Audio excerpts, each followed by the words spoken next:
جب کوئی ممتحن ہوتا ہے ان کی جو سوچ ہے، ان کی جو مطلب تھنکنگ ہے وہ بہت باریکی ہوتی ہے. کبھی کبھی دیکھیے ابھی B P S C T R E 1 ہو چکا ہے، 2 ہو چکا ہے، 3 ہو چکا ہے، اور جو بی پی ایس سی کے ایگزامینر ہیں، جو ممتحن ہیں، جو کوشچن پوچھنے والے یا کوشچن لینے والے ہیں، تو وہ کس طرح کا سوال بنائیں گے. ارے اس طریقے کا پیٹرن تو یوز ہو چکا ہے، اگلا پیٹرن کیا ہونا چاہیے، اس کے بعد کا پیٹرن کیا ہونا چاہیے. اور ایک چیز آپ کو بتاتا ہوں کہ بی پی ایس سی کا جو ایگزام اب اس لیے بھی ٹف ہو گیا ہے. اب کیا ہوتا ہے ایک چیز آپ کو بتا دیتا ہوں، تھوڑا سا میں نیچے کروں کہ اوپر کروں، چلو نیچے کرتا ہوں. اب بی پی ایس سی کیا کرتا ہے دوستو کہ بی پی ایس سی جو ہے اب 1 2 3 ممتحن کو کوشچن پیپر بنانے کے لیے نہیں دیتا ہے.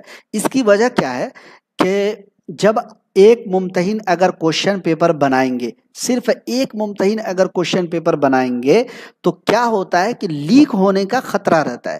تو جو ممتحن کوشچن پیپر بنایا، کیا پتا کہ ان کا بیٹا، کیا پتا ان کی بیٹی، کیا پتا ان کی بہو، کیا پتا ان کا کوئی رشتہ دار بی پی ایس سی کے ایگزام میں ہے. تو کیا ہوتا ہے کہ یہ کوشچن لیک ہونے کا چانس رہتا ہے. اب ایک ممتحن یہاں ہے، انہوں نے کوشچن پیپر بنایا، دوسرے کسی اور کالج کے پروفیسر کو دے دیا گیا کہ بھائی آپ بی پی ایس سی کا کوشچن بنا کے دیجئے، تو دوسرے لوگوں نے بھی بنایا. پھر تیسری جگہ کسی اور پروفیسر کو، کسی اور کالج کے پروفیسر کو دیا جاتا ہے کہ آپ کیا کیجئے، بی پی ایس سی کا کوشچن پیپر بنائیے. تو ہم 3 کیا مثال دے رہے ہیں، 3 کی مثال دے رہے ہیں، ایگزامپل دے رہے ہیں، لیکن مجھے لگتا ہے کہ اور بھی زیادہ لوگ ہوں گے. تو اب بی پی ایس سی کے پاس جب اردو کا یا کسی بھی سبجیکٹ کا 3 لوگوں کی طرف سے کوشچن پیپر آ گیا بورڈ کے پاس، تو اب بی پی ایس سی کون سے کوشچن پیپر کو اپلائی کرے گا ایگزام کے لیے، یہ کہنا مشکل ہے. یہ کہنا کیا ہے، مشکل ہے. اب دیکھیے 3 لوگوں نے بنایا، الگ الگ ممتحن ہیں، الگ الگ ذہن ہے، الگ الگ مطلب نیچرلی ان کی سوچ، ان کی تھنکنگ ہے. تو اب اس کے ٹف ہونے کا، اب سب کے بنانے کا انداز، سب کے بنانے کا جو پیٹرن ہے ایٹومیٹک چینج ہو جائے گا. یہ الگ بات ہے کہ پچھلے پیٹرن سے تھوڑا بہت ملے گا، لیکن آپ یہ نہ کہہ سکتے ہیں کہ 100% ملے گا. اسی لیے دوستو میں آپ کو ڈرا نہیں رہا ہوں، بس اتنا سمجھانے کی کوشش کر رہا ہوں کہ اگر 3 لوگ بناتے ہیں، تینوں کا ذہن الگ ہے، تینوں کی تھنکنگ الگ ہے، تو اب سوچ سکتے ہیں کہ ممتحن کس کس طریقے کے سوال بنا سکتا ہے، کچھ نہیں کہا جا سکتا ہے. بہرکیف یہ ایک معروضی بات تھی جو میں نے بیچ میں بتایا. خیر، عجائب القصص میں کہاں کے بادشاہ، خطا و ختن کے بادشاہ مظفر شاہ کے بے اولاد ہونے کا قصہ بیان کیا گیا. تو یاد رکھیے گا دوستو، شاہ عالم ثانی کا جو کی داستان عجائب القصص ہے، جس کو انہوں نے اپنے منشی سے املا کرایا تھا، اس میں خطا و ختن کے بادشاہ مظفر شاہ کے بے اولاد ہونے کا قصہ بیان کیا. اس قصے میں کوئی رنگا رنگی اور ندرت نہیں ہے، البتہ اس میں آداب سلطنت اور نظام حکومت کی باریکیاں ضرور سمجھائی گئی ہیں، جن کا خود بادشاہ کے یہاں فقدان تھا. یعنی بادشاہ کے یہاں جو ہے ویسا بھی ممکن ہے، عشرت دوجہ آپ نے جو کہا وہ بھی ممکن ہے. اس داستان کی دوسری خوبی یہ ہے کہ اس میں غیر ضروری عربی فارسی الفاظ سے گریز کیا گیا ہے، اور اس کی زبان باغ و بہار سے قریب اور نو طرز مرصع اور نو آئین ہندی سے مختلف ہے. بہرکیف بڑھتے ہیں آگے، میر امن کے بارے میں بات کرتے ہیں. ان کو کون نہیں جانتا. میر امن کی پیدائش 1750 میں اور وفات 1873 میں. ان کی پیدائش دہلی میں ہوئی تھی. ان کے بزرگ مغل دربار میں صاحب منصب و جاگیر تھے. جی، 18ویں صدی کے نصف آخر میں، یعنی آدھے مطلب جو ہے آدھے آخری میں، یعنی مان لیجئے کہ جنوری سے لے کر کے چھٹا مہینہ کون ہوتا ہے، فروری، مارچ، اپریل، مئی، جون، جولائی کا مہینہ چھٹا ہوتا ہے. تو جولائی کے بعد اگست سے لے کر کے دسمبر تک، تو نصف آخر کیا ہوگا، آخری کے 6 مہینے. جب دہلی سلطنت کی بنیادیں ہلنے لگی 18ویں صدی کے نصف آخر یعنی سیکنڈ آخر، جب دہلی سلطنت کی بنیادیں ہلنے لگی، ان کی جاگیر ضبط ہو گئی، تو وہ دہلی چھوڑ کر پہلے عظیم آباد یعنی پٹنہ، پھر کلکتہ پہنچے. منشی میر بہادر علی حسینی کے توسط سے گلگرشت تک ان کی رسائی ہوئی. کبھی کبھی پوچھا جاتا ہے کہ میر امن جو ہے یہ کن کے توسط سے فورٹ ولیم کالج تک پہنچے یا جان گلگرشت تک پہنچے، دونوں میں سے کوئی پوائنٹ پوچھ لیا جائے گا آپ کو. تو دوستو یاد رکھیے گا، منشی میر بہادر علی حسینی کے توسط سے میر امن گلگرشت تک پہنچے یا ان کی رسائی ہوئی مطلب پہنچے، اور 4 مئی 1801 کو فورٹ ولیم کالج کے ہندوستانی شعبے میں منشی مقرر ہوئے۔ یہ بھی کیا مقرر ہوئے؟ منشی۔ کس شعبے میں؟ ہندوستانی شعبے میں۔ میر امن جون 1806 تک اس کالج میں رہے۔ اس زمانے میں انہوں نے 2 کتابیں، ایک کا نام باغ و بہار جو کسی تعارف کا محتاج نہیں، اور دوسرے کا نام گنج خوبی تالیف و ترجمہ کی۔ انہیں شہرت باغ و بہار سے ملی جس میں 4 درویشوں کا قصہ بیان کیا گیا ہے۔ کتنے درویشوں کا؟ 4 درویشوں کا قصہ بیان کیا گیا ہے۔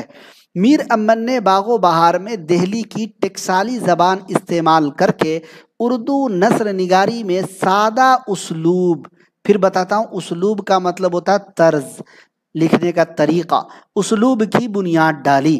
ان کی دوسری کتاب گنج خوبی ہے جو ملا واعظ کاشفی کی فارسی کتاب اخلاق محسنہ کا اردو ترجمہ ہے۔ میر امن شاعری بھی کیا کرتے تھے، اور ان کا تخلص تھا لطف۔ یہ ایک نیا پوائنٹ ایڈ ہوا ہے، دھیان رکھیے گا۔ احمد صاحب کہہ رہے ہیں کہ کم سے کم 10 سیٹ بنتے ہیں جس میں سے کوئی سیٹ یا سارے سیٹ سے ایک پیپر بناتے ہوں گے، ایسا بھی ممکن ہے، اسی لیے تو اتنے مشکل سوال رہتے ہیں۔ خیر، تو میر امن شاعری بھی کیا کرتے تھے اور تخلص تھا لطف۔ فورٹ ولیم کالج میں ہندوستانی زبانوں کے شعبے کے صدر ڈاکٹر جان گلکرسٹ کو انگریز افسروں کو اردو سکھانے کے لیے آسان زبان میں اردو میں لکھی ہوئی کتابیں درکار تھی، تو انہوں نے میر امن سے فارسی کا جو مشہور قصہ 4 درویش ہے، اسی کا آسان اردو میں ترجمہ کرنے کو کہا، ٹرانسلیشن کرنے کو کہا۔ میر امن نے یہ کام 1801 میں شروع کیا اور 1802 میں باغ و بہار کے نام سے مکمل کیا۔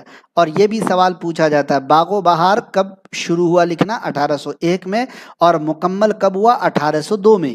اس کتاب میں روزمرہ کی زبان استعمال کی گئی ہے جو عوام میں رائج تھی۔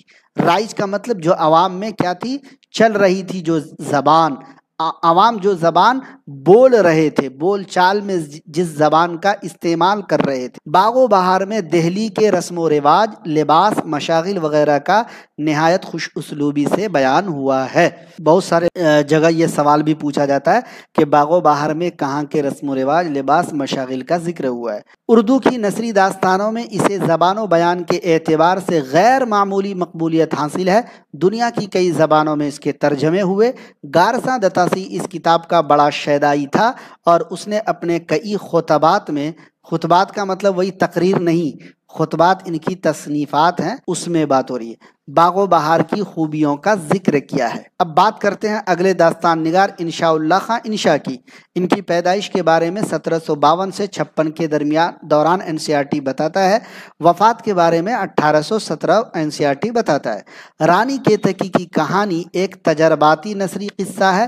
اس میں کنور اودھے بھان اور رانی کیتکی کے عشقیہ قصے کو بیان کیا گیا ہے۔ اچھا، ابھی کچھ دنوں پہلے ایک سوال گزرا تھا کہ کنور اودھے بھان کس کا کردار ہے، تو یاد رکھنا ہے رانی کیتکی کی کہانی کا۔ کہانی کے اعتبار سے اس میں وہ سب عناصر موجود ہیں جو دوسری داستانوں میں ملتے ہیں۔ اس کی اصل اہمیت یہ ہے کہ اس میں پہلی بار شعوری طور پر، یعنی سوچ سمجھ کے عقلی طور پر، ایک تو ہوتا ہے کہ ہاں ہم نہیں چیز کو جان رہے ہیں، ہم اس چیز کو سمجھ نہیں پا رہے ہیں اور ایسا ہو گیا، لیکن ایسا نہیں، پہلی بار شعوری طور پر مطلب جان بوجھ کر عربی، فارسی اور ترکی الفاظ کے استعمال کے بغیر اردو نثر لکھنے کا تجربہ انشاء اللہ خان انشا نے کیا، اور وہ اس تجربے کو رانی کیتکی کی کہانی لکھ کر کے اس تجربے کو مکمل بھی کیا، اور یہ شعوری طور پر کیا، لاشعوری طور پر، غیر شعوری طور پر انہوں نے ایسا نہیں کیا، بلکہ عربی، فارسی اور ترکی الفاظ کا استعمال نہیں کرنا ہے، یہ سوچ سمجھ کر انہوں نے ایسا کیا۔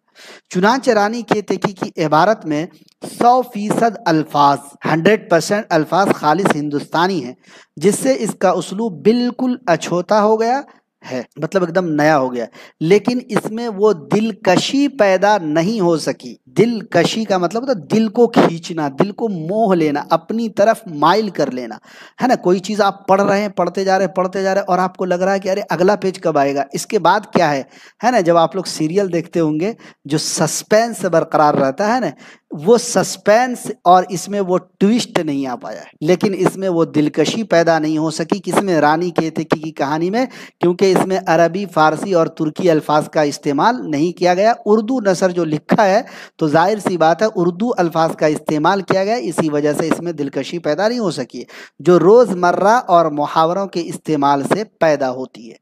خیر یہ بات تھی، آگے بڑھتے ہیں۔ سید حیدر بخش حیدری، حیدری کے بارے میں کہا جاتا ہے کہ 1768 یا 69 میں پیدا ہوئے، 1813 یا 14 میں حیدری کا انتقال ہوا۔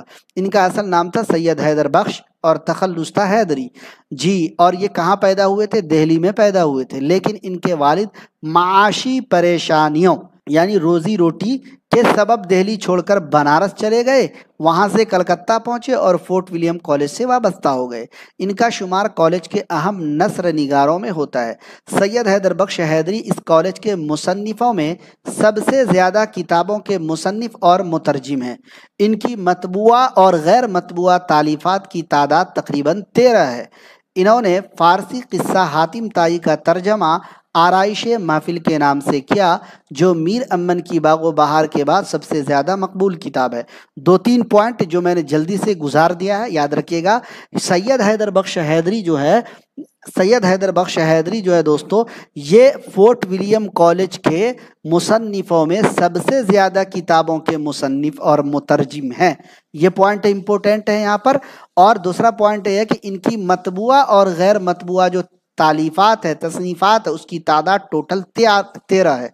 اور دوسری بات یہ ہے کہ انہوں نے جو فارسی قصہ حاتم طائی ہے، اس کا جو ٹرانسلیشن کیا ہے، ترجمہ کیا ہے آرائش محفل کے نام سے، اور یہ میر امن کے باغ و بہار کے بعد سب سے زیادہ معروف، مشہور، مقبول ہوئی۔ ان کی دوسری کتاب طوطا کہانی ہے، جو سید محمد قادری کے فارسی طوطی نامہ کا ترجمہ ہے۔ کس کی کتاب ہے طوطا کہانی دوستو؟ تو طوطا کہانی سید حیدر بخش حیدری کی تصنیف ہے، اور یہ سید محمد قادری کی جو تصنیف طوطی نامہ ہے فارسی زبان میں، اسی کا ترجمہ ہے طوطا کہانی، اور یہ سید حیدر بخش حیدری نے کیا ہے۔ ان کے علاوہ قصہ مہر و ماہ، قصہ لیلا مجنوں، گلدستہ حیدری، گلشن ہند، گلزار دانش، ہفتے پیکر وغیرہ جی اہم تصنیفات سید حیدر بخش حیدری کی تصنیفات ہیں۔ آخری عمر میں انہوں نے ملازمت یعنی نوکری چھوڑ دی اور بنارس چلے گئے، اور وہیں ان کا انتقال پرملال ہوا۔ یوں تو سید حیدر بخش حیدری نے متعدد کتابیں لکھی، ان میں سے اکثر نایاب ہیں۔ نایاب کا مطلب جی جو نہیں مل رہی ہے، نہیں پائی جا رہی ہے، مارکیٹ میں اویلیبل نہیں ہے جی، مطلب جو ہے کوئی بھی لائبریری میں وہ نہیں مل رہی۔ البتہ طوطا کہانی اور آرائش محفل اب بھی دستیاب ہیں۔ جو آرائش محفل ہے دوستو، یہ اور دوستو طوطا کہانی، یہ دونوں کیا ہے؟ اب بھی مل رہی ہے، دستیاب ہے۔ آرائش محفل حاتم طائی کے 7 سفروں کی داستان ہے۔ سفر کا مطلب ٹریول، جو 7 بار جو سفر ہے کیا تھا حاتم طائی نے، یہ آرائش محفل جو ہے اسی کی داستان ہے۔ اس پوائنٹ کو نوٹ کر سکتے ہیں آپ۔ حیدری نے اسے جان گلکرسٹ کی فرمائش پر 1802 میں فارسی سے ترجمہ کیا تھا۔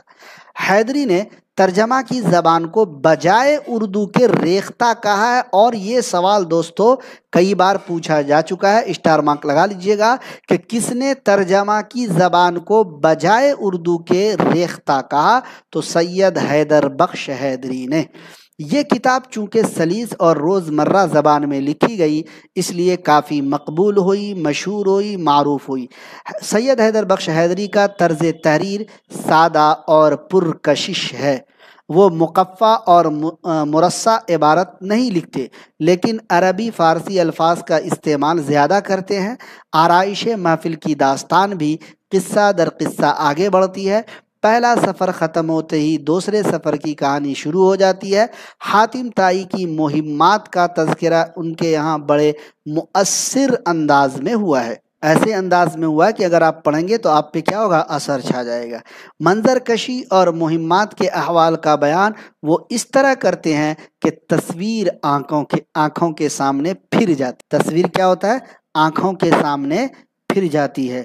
رجب علی بیگ سرور کے بارے میں بات کرتے ہیں، اس کے بعد اس کلاس کا اختتام کریں گے۔ رجب علی بیگ سرور کی پیدائش 1786 1869۔ دیکھیے بہت سارے لوگ بولتے ہیں کہ خالی NCERT ہے، نہیں، کیا آپ کو لگ رہا ہے کہ یہ خالی NCERT کا مواد ہے؟ اگر آپ کو لگ رہا ہے کہ صرف NCERT کا مواد ہے تو دیکھیے گا، رجب علی بیگ سرور لکھنؤ میں پیدا ہوئے۔ انہیں عربی فارسی کے علاوہ فن خطاطی موسیقی پر بھی قدرت حاصل تھی۔ غازی الدین حیدر نے کسی بات پر ناراض ہو کر انہیں جلا وطن کر دیا، یعنی وطن سے باہر کر دیا، تو رجب علی بیگ سرور کانپور چلے گئے۔ اسی جلا وطنی کے زمانے میں انہوں نے اپنی کتاب فسانۂ عجائب لکھی۔ جی کیا لکھی تھی؟ فسانۂ عجائب لکھی تھی۔ نصیر الدین حیدر نے ان کا قصور معاف کر دیا، ان کی غلطی کو معاف کر دیا اور انہیں لکھنؤ آنے کی اجازت دے دی۔ فسانۂ عجائب فورٹ ولیم کالج کے باہر کی سب سے اہم تصنیف ہے۔ اس کتاب کی شہرت کی وجہ اس کا انداز بیان ہے۔ اس کی عبارت پرتکلف اور فارسی آمیز ہے۔ اس عہد میں نثر کا یہی انداز پسندیدہ تھا، اس عہد کا مطلب اس زمانے میں، اسی لیے فسانۂ عجائب مقبول ہوئی۔ سرور سلطانی، شگوفۂ محبت، گلزار سرور، شبستان سرور، فسانۂ عبرت اور شرار عشق رجب علی بیگ سرور کی دیگر اہم تصانیف ہیں۔